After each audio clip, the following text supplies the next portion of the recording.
Tumsifu Yesu Kristo. Akamkazia macho, akampenda. Hii ni mojawapo ya salamu ambayo nimeipata siku za hivi karibuni. By the way, ni jana kwenye ibada ya misa takatifu kuna muumini mmoja anatusaidia kutangaza matangazo hapa kanisani. Sasa alipokuwa anatangaza matangazo, akaanza kwa kusalimia, akamkazia macho, akampenda. Kwa hiyo ilikuwa ni mara yangu ya kwanza kusikia hiyo salamu, na nilishangaa waumini anaitikia. Baadaye nikaja kuwauliza ndugu zangu, hii salamu vipi? Kumbe ilishaanza muda mrefu. Kwa hiyo hata wewe nikuulize, hivi ulishawahi kusikia hiyo salamu? Basi ndugu yangu, leo kuna jambo moja naomba tushirikishane. Na jambo lenyewe ni kwa sababu ya tarehe ya leo. Tarehe 27 mwezi wa 7 mwaka 2026 leo. Ni kumbukumbu, mimi nakumbuka miaka 10 tangu niwapashe habari wazazi wangu kwamba nimesikia wito wa kumtumikia Mungu kama padre katika kanisa Katoliki. Niliwapasha habari kama ilivyokuwa Bikira Maria alivyopashwa habari na malaika Gabrieli, lakini sasa mimi niliwapasha habari wazazi wangu ilikuwa tarehe 27 mwezi wa 7 mwaka 2016. Kwa hiyo kwa hesabu ya kawaida kabisa ni miaka 10 leo ninatimiza. Kwa hiyo ninamshukuru Mwenyezi Mungu sana sana sana. Namshukuru Mwenyezi Mungu, ninawashukuru wazazi wangu, ninawashukuru walezi wangu katika shirika la ndugu wadogo Francisco Capuchini. Nashukuru ndugu jamaa na marafiki, siwezi kumtaja kila mmoja, lakini ni moyo wangu wa shukrani nilionao kwa ajili yako wewe, kwa namna mbalimbali ambao umeshiriki katika wito wangu huu. Kwa hiyo sasa nilipowapasha habari, baada ya kuwapasha tu habari, ujue ilikuwa ni nyumbani pale Mbezi, Dar es Salaam, Msigani.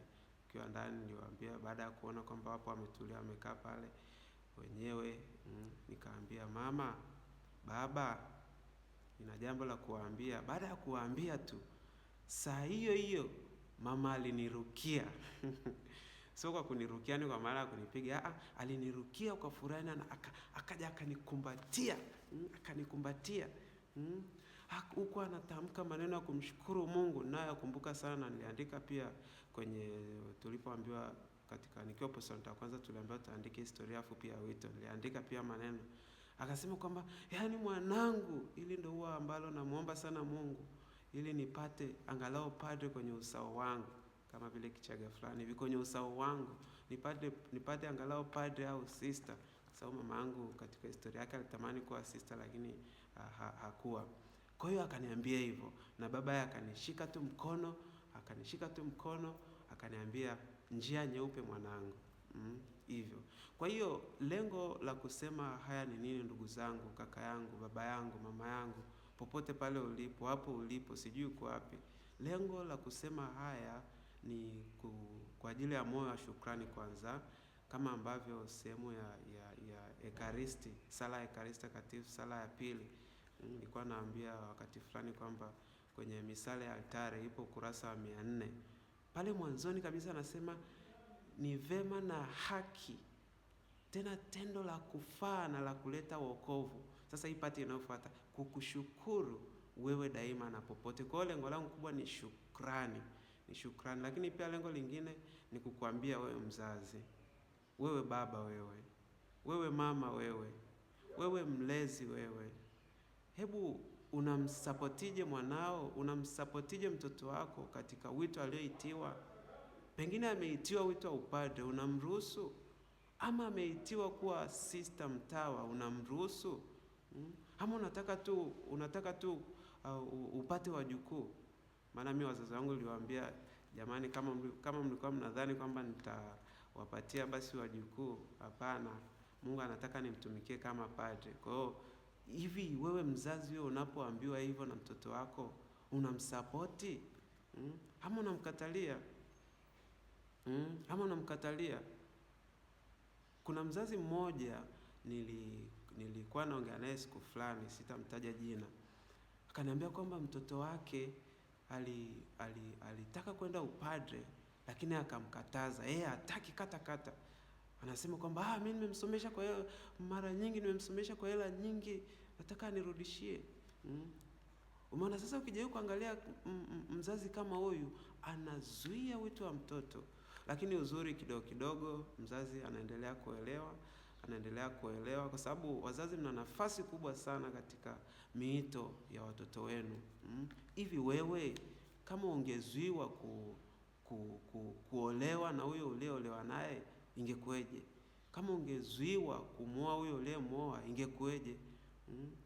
Kwa hiyo ndugu zangu, tutambue kwamba kila mmoja ameitwa kwenye wito fulani hivi. Usimzuie, msapoti. Kazi yako mzazi sio kumchagulia mtoto wito. Kazi yako ni kumsapoti mtoto wako katika ule wito alioitiwa. Usimkatishe tamaa. Wewe baba mlezi, usimkatishe mtoto wako tamaa. Wewe mama mlezi, usimkatishe mtoto wako tamaa. Kuwa kiongozi wa kumsapoti katika wito mwema. Iwe ni wito wa upadre, ama ni wito wa utawa ambao umeitiwa, ama ni wito wa ndoa takatifu alioitiwa, ama ni wito wa kazi fulani hivyo, hali ya maisha fulani alioitiwa. Msapoti huyo kijana wako wa kike ama wa kiume. Sio kazi yako kumchagulia wito. Kwenye Waefeso, barua ya Mtume Paulo kwa Waefeso, kanisa la Efeso sura ya 6, kuanzia ya 1 mpaka 4, ameeleza kitu kizuri kuhusu wajibu wa watoto na wazazi. Sasa katika hii ya 4, niko interested na haya ya 4, anasema kwamba nyinyi wazazi msiwachokoze watoto, bali muelekeze kuendana na yale instruction ya Mungu, yale maelekezo ya kimungu. Sasa kama Mungu ameelekeza kwamba yeye awe padre, kwa nini unamkatalia? Kama Mungu amemwelekeza kwamba awe katika ndoa takatifu, kwa nini unamkatalia? Kwa hiyo kazi yako ni kumwombea na kumshauri. Tumsifu Yesu Kristo. Kwa hiyo ninawaomba sana umsapoti mtoto wako na sio mkatishe tamaa katika ile ndoto Mungu aliweka ndani yake, katika ile kusudi Mungu alioliweka katika maisha yake. Kwa hiyo ninakushukuru sana kwa ajili ya kuendelea kusubscribe channel hii, tunapoendelea kushirikishana hizi tafakari kwa ajili yetu, kwa ajili ya imani yetu, kwa ajili ya maisha yetu ya kila siku. Basi endelea kushare na wengine, subscribe ambao hujasubscribe, na comment kama una jambo la kucomment, like, bonyeza ile kengele ili kila napo post video mpya uweze kuipata. Kwa hiyo nakushukuru sana. Thank you very much. Nice to meet you.